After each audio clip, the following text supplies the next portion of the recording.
94 నుంచి 10 ఏళ్ళు తెలుగుదేశం అధికారంలో ఉన్నది. 2004 నుంచి 2014 వరకు 10 ఏళ్ళు కాంగ్రెస్ అధికారంలో ఉన్నది రాజశేఖర రెడ్డి నాయకత్వంలో. 2014 నుంచి 2024 వరకు చంద్రశేఖరరావు ఈ తెలంగాణ రాష్ట్రానికి బీఆర్ఎస్ అధికారంలో ఉన్నది. సో 2014 నుండి 2024 వరకు చంద్రశేఖరరావు ఉన్నాడు. అంతకుముందు 10 ఏళ్ళు కాంగ్రెస్ అధికారంలో ఉంది.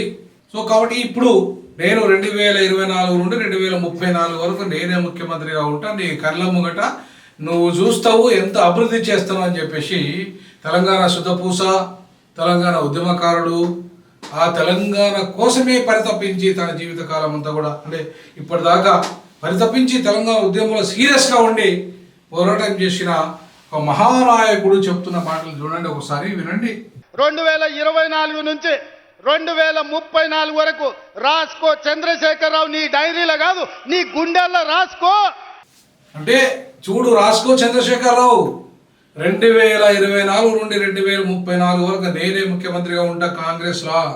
ఇంకెవడు ఉండడు, ఎవరు ఉండరు, నేనే ఉంటా. కాంగ్రెస్ వ్యవస్థాపకుడు ఉండడు, ఎవడు కాంగ్రెస్ అంటే మొదటి నుండి కాంగ్రెస్లో పనిచేసినాడు ఎవడు ఉండడు. అంటే పాపం అంతకుముందు దామరాయ నరసింహ డిప్యూటీ సీఎంగా పనిచేసినోడికి అవసరం లేదు. ఇప్పుడు ప్రజెంట్ డిప్యూటీ సీఎం చేస్తున్న పాపం ఇంకో దళితుడు, ఆయన బట్టి విక్రమార్క అవసరం లేదు. గతంలో సీనియర్ మోస్ట్ కాంగ్రెస్ పార్టీ నాయకులంతా రెడ్లంతా జతకట్టి లైన్లలో ఉన్న వాళ్ళంతా ఎవరు కూడా రారు. నేనే ఇప్పుడు 5 ఏళ్ళు ఉంటా. ఈ 2024 నుండి నేనే 34 వరకు 10 ఏళ్ళు నేనే అధికారంలో ఉంటా. చూడు, గుండెల మీద రాసి పెట్టుకో కేసీఆర్, నీవు నీ కేటీఆర్ మీద, నీ కొడుకు గుండె మీద రాయి. 2034 వరకు ఈ సోదరుడు పాలమూరు బిడ్డ తెలంగాణకు ముఖ్యమంత్రిగా ఉంటాడు. పాలమూరు నుంచే ప్రజా ప్రభుత్వాన్ని నడుపుతాం. ఇది నా మాట, నువ్వు నీ గుండెల్లో రాసుకో చంద్రశేఖరరావు. పాలమూరు నుంచే శాసనం చేస్తాం, పాలమూరు నుంచే శాసనసభను నడిపించే బాధ్యత నేను తీసుకుంటా. అంటే ఎవరు కూడా ఈయన తప్ప, అంటే ఈయన రేవంత్ రెడ్డి అంత సమర్థుడు, అంత మొరగాడు, తెలంగాణను సాధించినోడు, కాంగ్రెస్ తరఫున తెలంగాణ కోసం కొట్లాడినోడు. కాబట్టి ఇవాళ ఆయన మాత్రమే అభివృద్ధి చేసే సమర్థత ఉన్నాడు. గతంలో ఈ కాంగ్రెస్లో సీనియర్ మోస్ట్ లీడర్లు ఎవరు సమర్థుడు కాదు. ఉత్తమ్ కుమార్ రెడ్డి సమర్థుడు కాదు, కోమటిరెడ్డి వెంకటరెడ్డి సమర్థుడు కాదు, రాజగోపాల్ రెడ్డి సమర్థుడు కాదు, గతంలో ఉన్న ఎవరు కాదు. పాపం డిప్యూటీ సీఎంగా పనిచేసిన రాయలసీమ సమర్థుడు కాదు, బట్టి విక్రమార్క సమర్థుడు కాదు, నేను మాత్రమే సమర్థుడిని, పాలమూర బిడ్డ మాత్రమే సమర్థుడు. అంటే ఒక్క రెడ్డి మాత్రమే సమర్థులు. నా తర్వాత మళ్ళీ ఇంకెవరు ఉంటారు?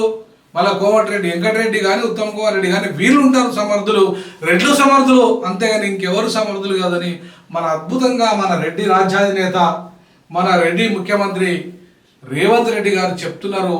ఇదేనా మన సామాజిక తెలంగాణ నాయకులు కోరుకునేదని చెప్పేసి ఈ సందర్భంగా మీ ముందు బీసీ రాడు, ఎస్సీ రాడు, రేవంత్ రెడ్డి ఉన్నంతకాలం, రెడ్డి ఉన్నంతకాలం ఎస్టీ అవకాశం రాదు, ముఖ్యమంత్రి మైనార్టీ రాదు, మహిళ అసలే రాదు. ఇది రాసి పెట్టుకోండి, ఇది రేవంత్ రెడ్డి మాట రాసి పెట్టుకోండి. మేము రెడ్లను మాత్రమే వెళ్తామని చెప్పేసి చెప్తున్న మాటను మీరు కూడా రాసి పెట్టుకోండి. తెలంగాణ ప్రజలారా, మీ గుండెలు రాసి పెట్టుకోండి.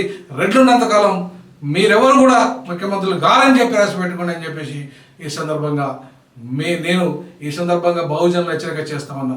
జై సామాజిక తెలంగాణ, జై జై సామాజిక తెలంగాణ.